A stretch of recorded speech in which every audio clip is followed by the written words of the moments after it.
We're gonna make it look fly with some DIY. We're gonna make it look fly with some DIY. We're gonna make it look fly with some DIY. Uh-oh, thrift diving. Hey, what's up? It's Serena Pia from thriftdiving.com, which is do-it-yourself blog, YouTube channel, and podcast that helps you decorate, improve, and maintain your home with paint, power tools, and thrift stores without sacrificing your budget, the environment, or style. Welcome to episode 125 of the Thrift Diving Podcast. Today we are doing something completely different because I am actually recording my podcast on my computer, and I'm also recording this as a YouTube video. I've never done that before. Too many moving parts for me. And I thought this would be cool because for the most part, I don't let people know on my podcast, on my podcast that I have a YouTube channel. But on my YouTube channel, I don't know if you know that I have a podcast. So I thought this would be a great idea to marry the two together so that you can listen on the podcast. If you want to go to YouTube and listen to it, you can actually see me.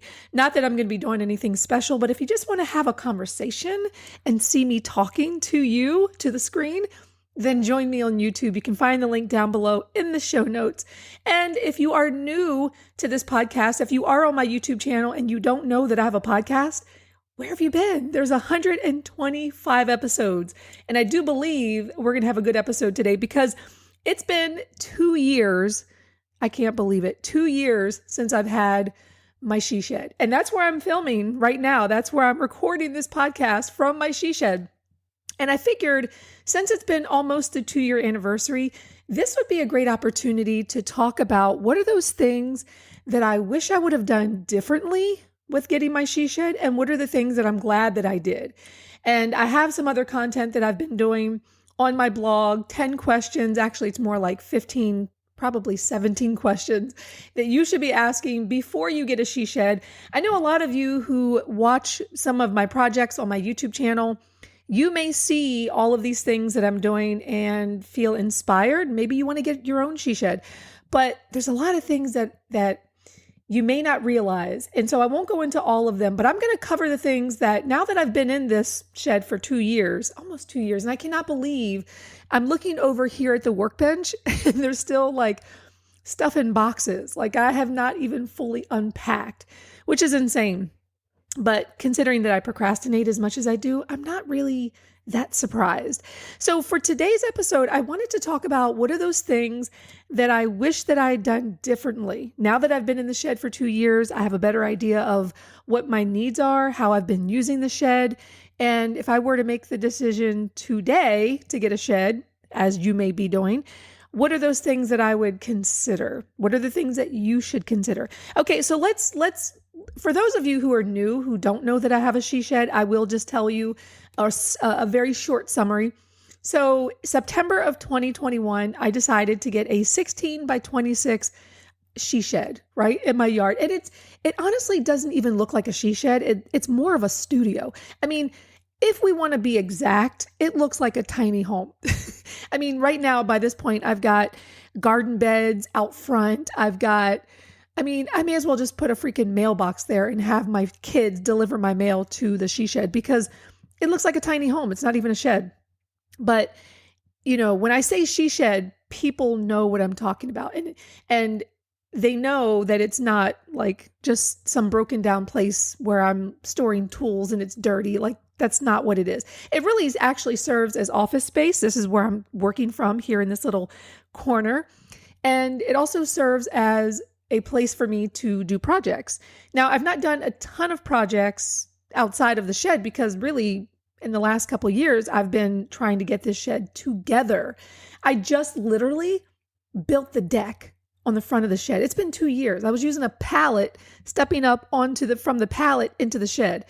And I am kind of embarrassed to admit that I've actually fallen into that pallet a couple of times. You know, and it's funny because when you fall, right, you always look around to see who sees you. Me, I just laugh it off, but I'm like, wow, did my family see that? But yeah, so I've been doing projects in the shed, and some of them I've been working on the shed, but I've also been working in the shed too. So let me just go through some of the things that I wish that I had considered 2 years ago when I got the shed. I really wish that I had gotten running water. Now, here's what a contractor friend told me. if you're bringing water to your shed, for the most part, that's not a big deal, right? Like you could do a sink. You don't even have to put like, this is probably not the correct terms. You don't even need to have a place for the water to go. It literally could run off into your garden. It's not hard to bring water. I don't think it's very expensive to bring fresh water to your shed. And again, having it run off into the garden, it's watering the plants, not a big deal. Where you really get into the cost is if you wanted to put a toilet, right? Because that's a whole different system. Well, you have to actually go and connect the waistline to all the way to the street. And of course it has to be, you're making sure that it's like the proper grade, and it's nothing that you can do on your own for the most part. Like you have to get the water company to come in and take care of that. I mean, well, a plumber, and then of course connecting it to the, you know what I'm trying to say. But it's not an inexpensive task, I've been told. Now, I haven't actually priced it out yet, so I don't know how much that would cost. You notice the word yet, because part of me is just curious. I just want to know, how much would it cost to bring water here, and how much would it cost to put a toilet? Now, I just volunteered with Habitat for Humanity, and I was showing them pictures of my shed, and they pointed out to me, hey, Serena, there's a lot of camping toilets that are pretty high quality that you don't even have to connect it to anything. I mean, there's all kinds of ways that you can minimize the smell. And I am not pooping in my shed. I'm just putting it out there. I'm not pooping. I will do that inside of my house. But when I'm out here working, or even if I'm just really into a blog post or editing video, even though it's only 20 paces to get from, it's probably about 20, 25 paces to get from the shed into the house, having to do that, stopping to go pee, is a pain in the butt. It really is. So it would be nice if there was a toilet out here. Now, if you're washing paintbrushes, which I do often if I'm in here working, or I just want to wash my hands, right? I'm in here cleaning up or wiping the filters in my mini split. I need to wash my hands, and there's no running water. There's times I've been in here stripping furniture, and I've wanted to just kind of wipe up and clean things up. You get a little spill on the floor. I've got to go into the house, get a bucket of water, come back to clean furniture, to wipe things up, and it's not convenient. So if you are considering getting a she shed in 2023, 2024, this next year, definitely consider putting that into the plan. And when you do that, though, at least here in Montgomery County, Maryland, it changes the entire nature of your project, right? Because here's the thing. Once you start creating livable space, your government, your county, local, whatever government, city government, is going to look at you a little differently and say, oh, well, wait a minute, this is not really a shed. You're actually creating livable space. And so when you start crossing that line, then now you're in a whole bunch of other building codes requirements. And, you don't want to have to then put, what do you call it? The fire. Oh, I can't think of it. What's the name? Yeah. When there's a fire and I can't think of the name, and this is the thing, I'm recording, so I'm not stopping this. And the people that listen to my podcast, they know that when I make mistakes, I don't stop recording. So if I can't find a word and can't think of it, we're just going to keep rolling. That's just how we do here at Thrift Diving. It's not about perfection. But yeah, there's certain requirements that you have to have when you build a new building. And it doesn't matter if it's in your backyard. If you are enclosing that space, if you are putting air conditioning in there and all of these things as livable space, you now have to do, there's fire codes, there's all kinds of building codes that you have to adhere to. So when I was actually getting my shed, I had been told when submitting the permit, it's a shed.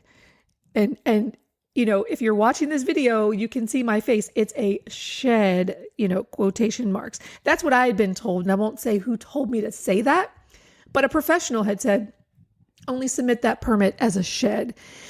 And if you are going to have it as living space, I will tell you, and this is the next point that I probably would have done differently is, well, I actually have 2 floors here in my shed. Let me explain. So when I was getting the shed, I wasn't sure if I was going to do 2 different types of building. So I ordered it from Tough Shed. And when I had placed my order, they had a few different options. They had like a garage type shed, and then they had the tall, I don't remember what this was called, but it was like the tall building. And the one that I ordered actually has like a metal subfloor. So that could go right on gravel. It could go on 6x6 pressure treated wood with gravel, and that's fine. It does not require concrete. The garage does require concrete because the concrete is the floor. That was the required floor for that type of tough shed. So at the time I said, well, I'll just do the tall shed. And you know, I couldn't decide whether I wanted to do concrete or not, because here's another thing. When you go with the permitting, at least in my district or my county, when you go with the permit, you have to get a permit. But when you get the permit, they're going to ask you, or they may ask you, is this going to be space that you're using for an office, which they consider to be livable space. Even though you're not living in it, it's still livable space. And if you are having livable space activities, right, an office, a workshop, then they kind of require you to have concrete. And again, if you're just telling them that it's a shed, and I'm not telling you what to do, I shouldn't tell you what to do, then 6x6 pressure treated wood is fine with gravel. That's fine. For me, I knew that I was going to have equipment in here. I wanted to make sure that if anybody came back and questioned me, I have concrete. The only thing is, because I ordered the tall building, and I don't remember the exact name, I will leave a comment, or I will leave a link down below where I'll have an exact description of what I ordered. But when I ordered the tall building, remember, it has metal studs. So I ended up getting concrete, but then I've got a flooring system of metal studs. So I pretty much have 2 floors. And if I could do that all over again, I probably would just do the concrete.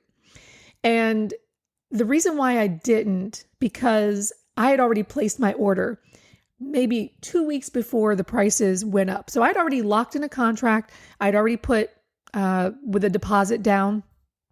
And then I decided, you know what, I'm going to do concrete, and let's change it to the garage. And they're like, well, we had a 15% price markup, like, since you've ordered your shed. So if you make a change, then we're going to have to cancel out your old order and write it up as a new order. And now you're going to have to pay 15% more. And I was like, there's no way I'm going to do that. Let's just keep the original building. I'll do the concrete. It's good to have it because it's livable space. The county would prefer that. And then I will just have 2 floors. So I wish that I'd made some better decisions about what kind of foundation system I wanted and what kind of building I really wanted, because then I think it could have saved me. I don't think it would have saved me money, but it's kind of redundant, right? And I think, you know, for the most part, it's not really that big of a deal. I do notice sometimes when I'm walking in certain seasons, right? Like when it gets cold, I will notice that there's more squeaks because the metal's cold. That kind of annoys me a little bit. But now that I've got some furniture in here, I think and I've got a couple of rugs here underneath the desk. For the most part, I think it doesn't make too much noise. But again, it was redundant. I really didn't need to have another floor.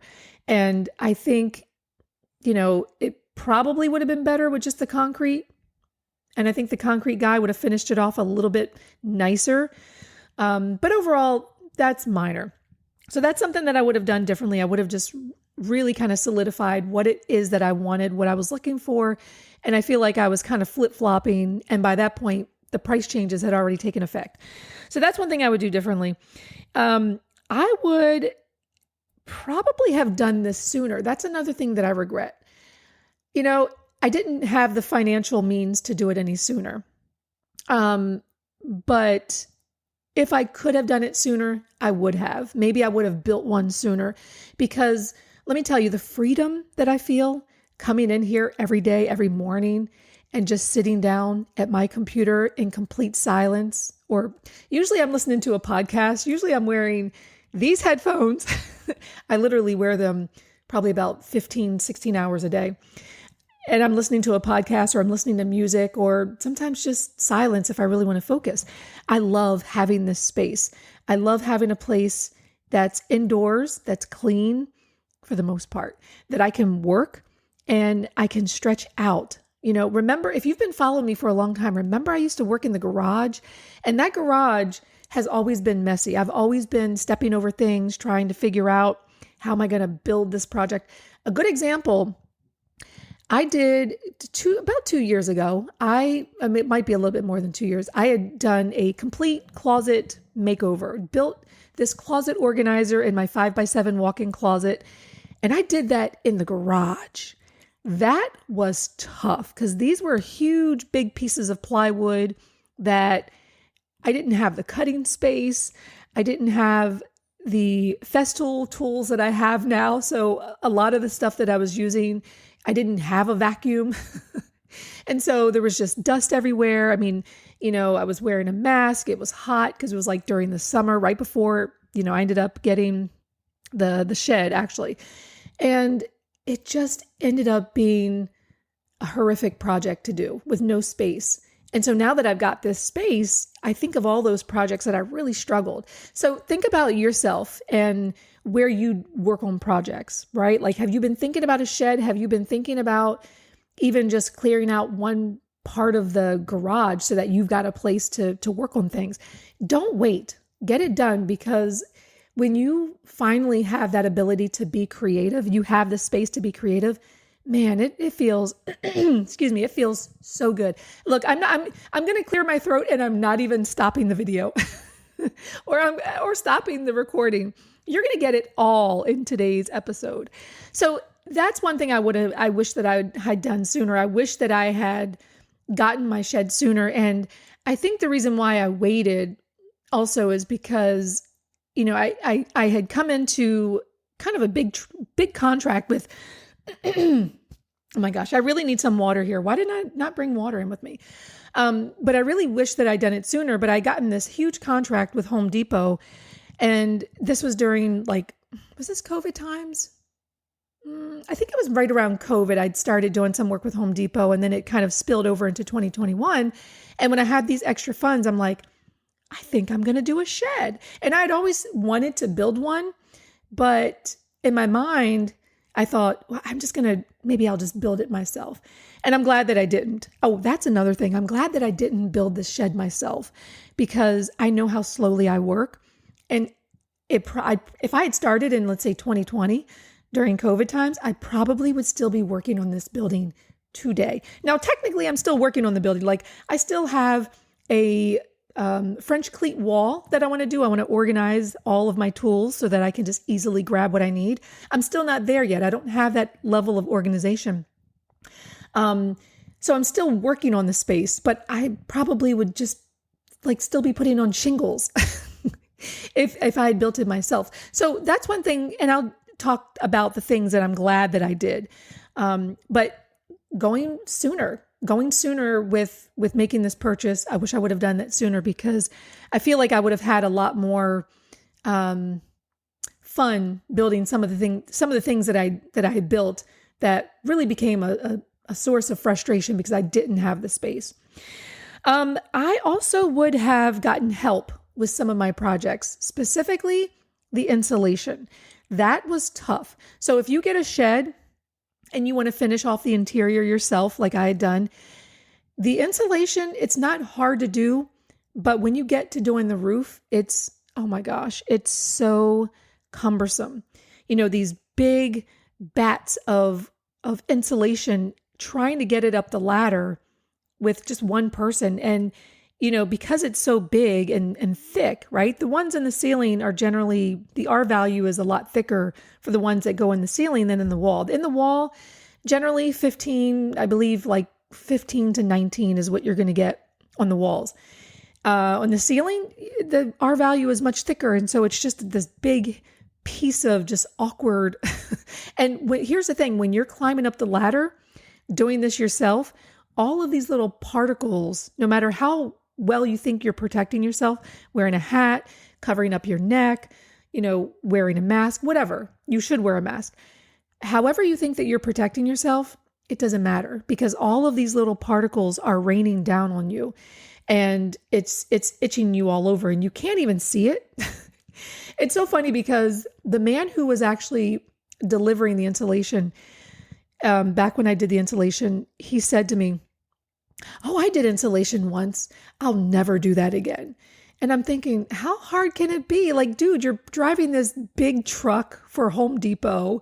You're a big burly guy. How hard could it be? Well, I get it. I totally get it. Now, I wouldn't have hired it out. I don't think I would have hired it out. I do like the pride of knowing that I did my own insulation, but I would have gotten help.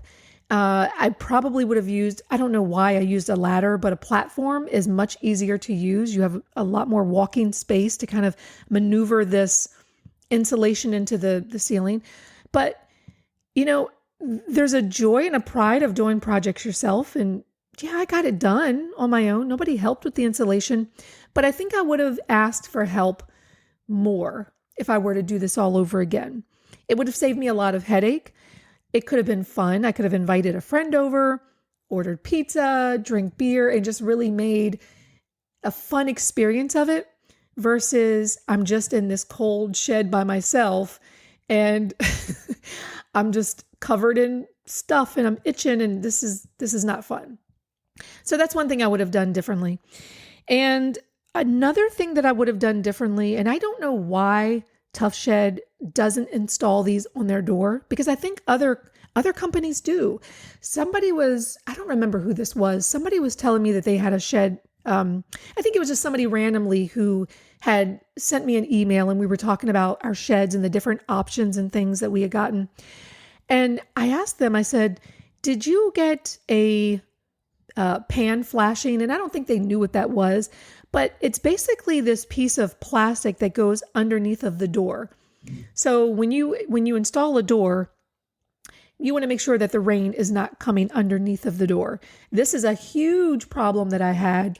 And it doesn't matter how many times, I think it was like twice, Tough Shed sent the contractor out to take care of this. And all he did was come back and he caulked and I said, "I don't think this is going to help." So I did a little bit of research on my own and found that this piece of plastic goes under the door and it basically creates a way to capture any water that comes from the outside, right? If the rain is splashing on your door and it gets underneath of your door, the pan flashing prevents that from leaking in. And so when I was talking to this person via email, I said, "Well, did you have leaking?" And he's like, No, I had the pan flashing, and we had talked about it. And Tough Shed, and this was not Tough Shed. They had ordered theirs from a different company. Tough Shed does not install their doors with pan flashing. And I don't understand why that is, because I can't be the only shed that had leaking at both of the interior corners of the door. I cannot be the only person. I have custom doors. Well, I say custom doors. These are the glass paneled doors. That's not an option with Tough Shed. That's not one of the things you can order from them. They have standard doors. But if you want to order your own doors and your own windows, you can order those as long as it has the right specifications. But I had leaking at not only these glass doors, these French doors, but the door that's behind me, which is just the 36 by 80 door, there was also leaking at that door. So I knew that it wasn't just the door. It wasn't, a faulty door from Home Depot. I knew that it had to have been something that was missing. So I did my own research and found out that, pan flashing is what I need. So my shed was still under warranty. They were nice enough to send back the contractor who had installed or who built the shed. And the team took the door out, put the pan flashing in, and I haven't had a problem since. So, before, anytime it would rain, there would be this, "Oh my gosh, is my shed door leaking? Please let it not be leaking." And it would be. But once I got it fixed, I haven't had any problems with leaking. So that's something that I would have done differently if I had known. I don't know how I would have known that until the problem existed and then I researched. But I'm just telling you that if you were to order a shed from Tough Shed or any other company, whether somebody's coming to build it, if somebody's coming to build it, I think that contractor, you're not going to have to worry about that. But I think sometimes with these prefabricated sheds, I feel like they go up so quickly that sometimes they don't necessarily pay attention to those details. Or I can tell you this as well. My builder was actually very good. And he even told me, he's like, well, I don't know, I can't do anything about the leaking if Tough Shed doesn't provide the materials, right? Like, so this is not this for my shed, this was not a contractor problem. It was a Tough Shed problem. This was a part of the building that they just didn't provide. And so I'm glad that I'd done the research. I was able to find what I needed. By the way, I could not find it at Home Depot. I had to order it from Lowe's, which is very weird. I'm like, why does Home Depot not have these pan flashings? So if you are ordering this pan flashing, which I will leave a link down below, I will link to it from Lowe's.com. And that's the thing. Sometimes I can't find what I'm looking for at Home Depot. Sometimes I just have to go to Lowe's. I think there's like a little bit of an edge there when it comes to Lowe's having more things in stock. I'm just putting it out there. All right. So those are the things that I would do differently.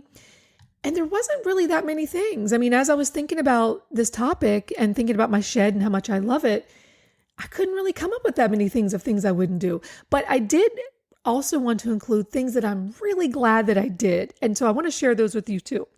All right. The size. Let's talk about going big. If you are ordering a shed, go as big as you can. Literally order the biggest shed that you can. And this is going to depend on a couple of things. How much space you have.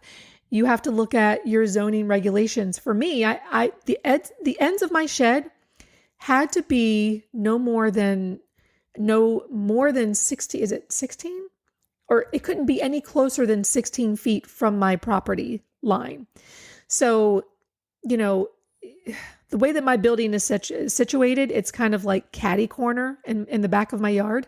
And so from those two endpoints in the back of the shed, you've got 16. In fact, I think the concrete guy went in maybe an extra foot. He just wanted to be safe. So I think it's like 17 feet in. So with that being said, I was able to do 16 by 26 and it's perfect. I mean, I wish I could have gone even bigger. But really, 16 by 26 it's amazing. When I walk in here, I feel like I've got tons of space. I've done several projects in here where I've had to spread everything out and it's plenty of space. I still have space for my camera. I can walk around. So go as big as you can. Go as big as you can afford. Go as big as your permitting office will allow you. Because if you only have let's say your backyard is only, X number of feet, you probably can't use up a certain percentage of your total lot.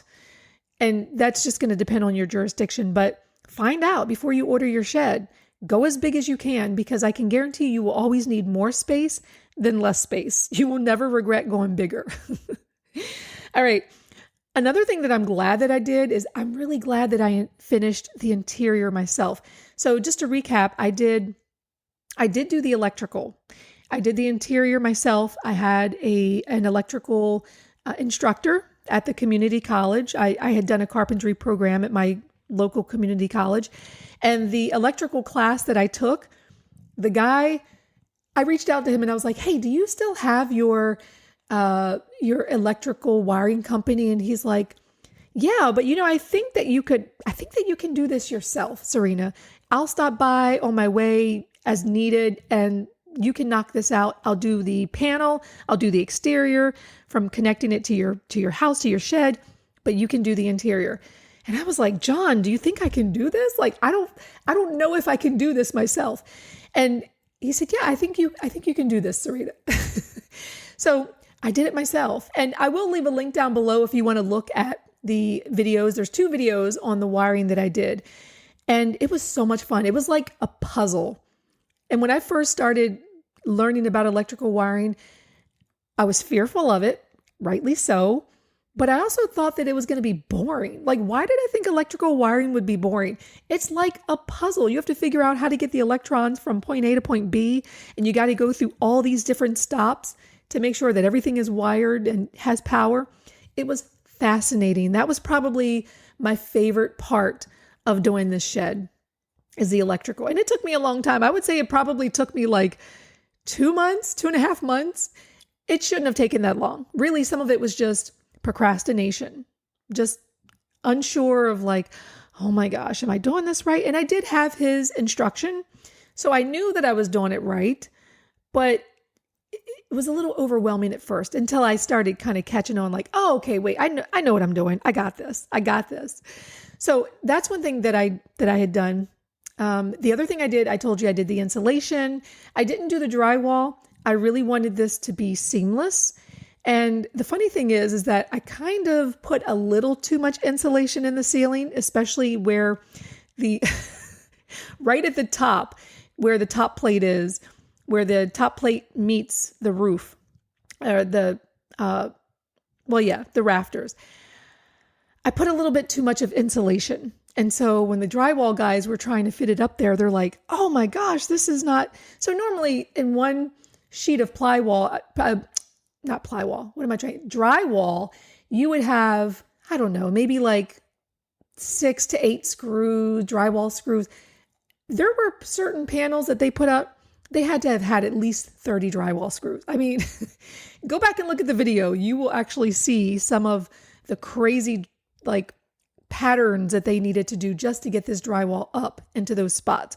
So yeah, I totally overstuffed it in some areas, but I didn't know what I was doing. Anyway, I enjoyed doing that.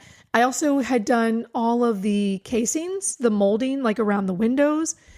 I did the roller blinds, the DIY roller blinds. If you've seen those behind me, I made those. And it's so funny because sometimes when people see it in the background, they think that it's art. They're like, oh, I love your art on the wall. I'm like, that's not art. That's actually roller blinds. So I did those. I did, oh yeah, because you can actually see the molding around the window back there. So I did all of that molding, and I did the vinyl flooring. And I'm actually going to be doing, like I said, I'm going to be doing a tool wall over here where the workbench is. That is going to be, I don't know, probably in the next 2 months. I just have to figure out how that's going to go. But I'm also going to do the workbench. I'm thinking I'm going to do something with maybe like butcher block, because right now it's just whatever builder grade stuff that they put in over there.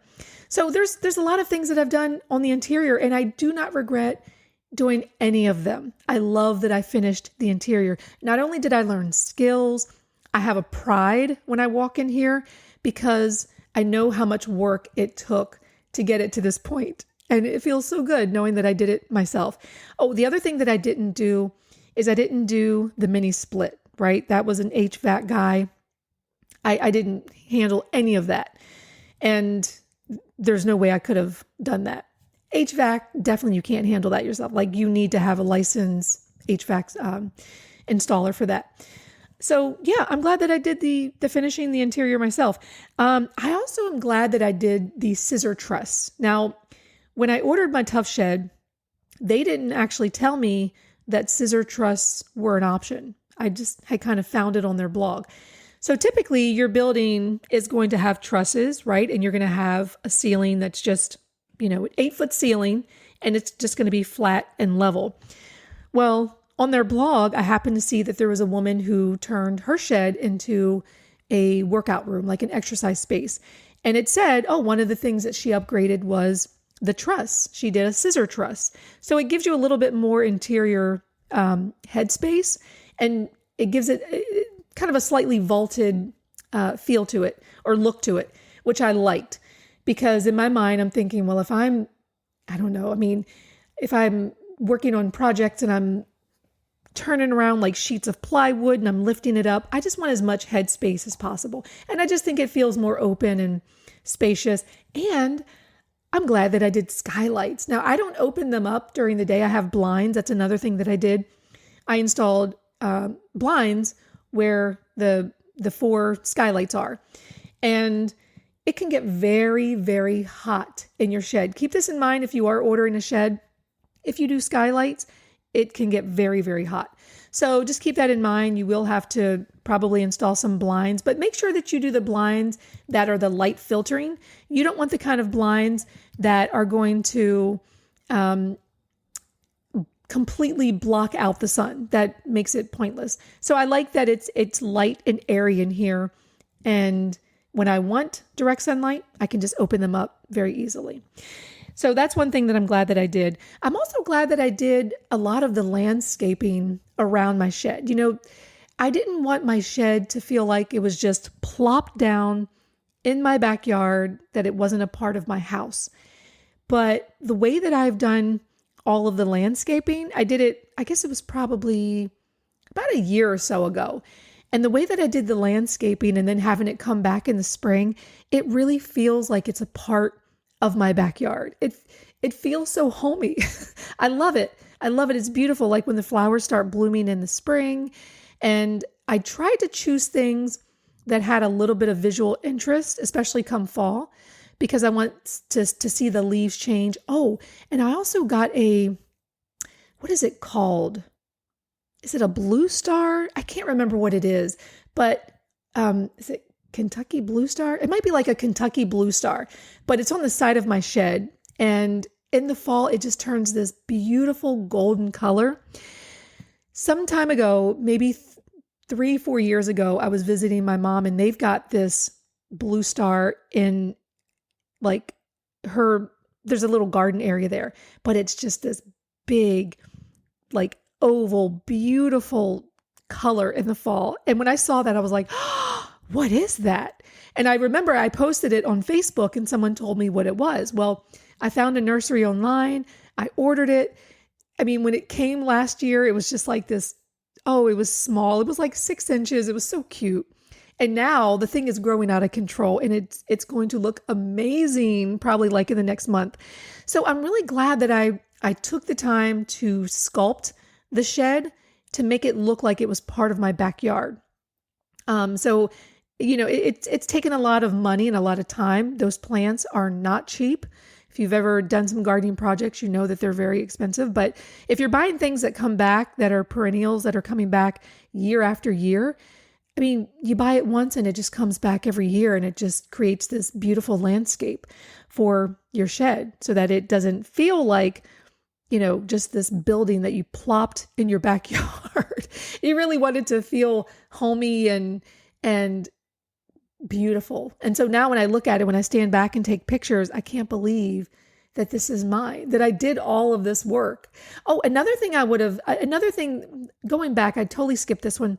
One thing that I would always recommend if you are ordering a shed, and this is one thing on my list of things that I wish I would have done. I really wish I would have found out what are all the things that are optional that I can choose. Because sometimes I don't think they make it very clear. You can do a little quote online and they have some things that are customizable, but there's things that are listed. There's things that are not listed on that order page, that customized page that you didn't even know. Like for example, the soffit vents, right? Before I was going to do the insulation, I realized whoa, wait a minute. I've got a ridge vent, right? That was optional. I've got a ridge vent, but I don't have soffit vents. And the soffit vents are those little vents that go underneath the eaves of your soffits, right? That's where the fresh air from outside is going to come in and go up through the roof into the ridge vent and exit out. And they didn't even tell me that was an option. I wish I would have known. They didn't tell me. So and I ended up having to install them myself. Now, was it a big deal? Not really, because I was able to get them in there pretty easily. But that's one less thing that I would have had to focus on if I had known up front, hey, what are all of your optional things that I can choose?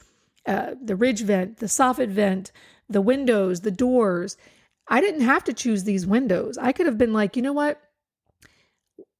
Here are the windows that I want to use. I'm going to pay for an upgrade because the windows that they supplied, they're okay, but they're not great windows. They're not really good quality windows. And even though I think it's like the upgraded window, it's still not as good as a window if I had gone to Home Depot or whatever and ordered my own window.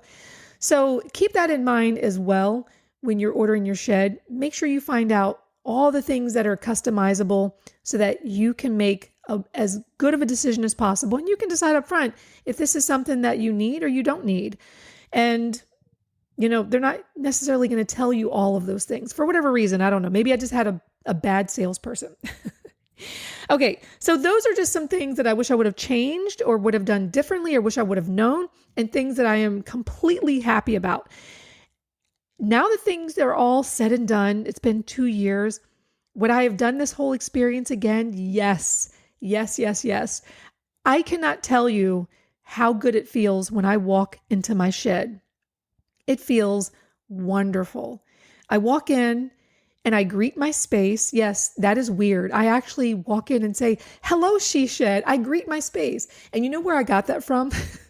2016, I read a book by Marie Kondo called The Magic Art of Tidying Up. And I thought that was such a weird thing that she did. She said, you should thank your purse. You should thank your dishes for like serving you food and holding your food, like all this crazy stuff. And she's like, and you should, greet a room when you walk into it. And I'm like, really? Like greeting a room? Are you kidding me? But I tried it. And guess what? I liked it. And I still do it. Now when I go into my shed, when I come in here, I greet my shed. It does something to the energy in the space. It just makes it feel happier, I guess. So maybe try it next time you walk into your bedroom or you walk into your house. Greet your house. I mean, it's still a crazy idea, but I like it. But it feels good. It feels good knowing that I have this space and that it's quiet, it's private, it's mine. And that's another thing that I like too. I like that this feels like it's mine. I don't feel like this is, my husband, he lives here with me. And so, well, technically it's his too. No, it's not. I paid for it myself. I did all the work myself. He actually didn't even want me to get the shed. He thought I was just doing too much. Like I was being too extra. He thought I was being like, my husband likes simplicity. He doesn't like to plan and manage and do all of those things. So the fact that I was having to pull together like the permit and do all this work, he was like, why are you doing this? But it was worth it to me. And it feels like it's mine. It's something that I feel like I've got something to show for what I've done. And it's taught me a lot of things along the way. So you can tell that I love my shed. I feel like I should have named my shed. As much as I'm in love with my shed, I should have named my shed. But I don't have a name. It's just she shed. I don't know. Maybe we'll think about it. Anyway, that's this week's episode. I was supposed to talk about engravers. I've got this engraver for those of you who didn't hear last week's episode. I got this new engraver from X-Tool. It's called the P2. It's a CO2 engraver, and it's sitting right over there, which you can't see because I'm not turning the camera, but you got to come back because probably this week, I'm going to be uploading the video showing you how I set up this engraver. And I'll talk about, I don't know a lot about engravers because it's just not my background. But this is a new area that I'm getting into. And I would like to add this to my tools, my DIY toolbox, because I do find that there will be a value with being able to possibly start being able to sell merch, right? Thrift diving merch, things that I can cut, engrave here in the shed. I can also start an Etsy shop. And honestly, several years ago, I actually tried to start an Etsy shop and sold a couple of handmade wooden notebooks and engraved them by hand. That was not easy to do. And looking back, it seems almost ridiculous that I had done that because it took me forever to just cut one wooden notebook. I mean, gosh, I don't know. I think I sold like 3 of them. And then after I was done that, I was like, yeah, I'm going to be taking this listing down. This is not cool. But now with the engraver, I can actually make the wooden notebooks very easily. I can engrave whatever, someone's name on the front or an image, anything, and be able to sell those. And part of this that I think is pretty important is that I want to show my children that they can actually create products and sell things online. And if you have the right tools like an engraver, now this engraver is pretty expensive. This one that Xtool sent is like a $4,500 engraver. It's overkill, but it does a lot of cool things. And I will talk and share that with you, especially in a YouTube video very soon. But there's smaller engravers that you can get for like $600, $800. And the things that you can engrave and sell, I mean, you can make earrings, you can make any of those things. You can engrave tumblers. Selling those things can bring in extra money. And then it can also be just a way for you to, I don't know, express yourself and be able to share gifts and ideas or gifts with people like at Christmas time or birthdays or whatever. So that's going to be coming up, but I got to do a little bit more research because there's so many things that you can cut on this. I feel like I'm at a loss for what I know how to do. So I got to kind of get myself up to speed before I can kind of show you what can be done. But that's going to be coming up in an upcoming episode, a YouTube video, of course. But I want to know from you, is a she shed something that you would want for yourself? And do you have one already? Possibly. I do hear from a lot of people that are like, oh my gosh, my shed is coming, or I got my shed and I'm trying to do this and I'm trying to do that. I love hearing about people's sheds and projects that they're working on. So if you have a she shed that you're proud of and maybe you've learned some lessons along the way, send me pictures of it. I want to see it. Just send it to Serena@thriftdiving.com. That's my email. Or you can hit me up on Instagram @thriftdiving. And I will definitely look at your pictures, enjoy your projects the way you've enjoyed mine on YouTube and on my blog. But come back next week because we're always doing something cool here at Thrift Diving. If you're new to the podcast, be sure to subscribe where you get your podcast on Apple, Google, wherever it is that you listen, Stitcher, Spotify. I'm all over those places. All right, come back and I will see you next episode. Diving. Find it ugly, make it pretty.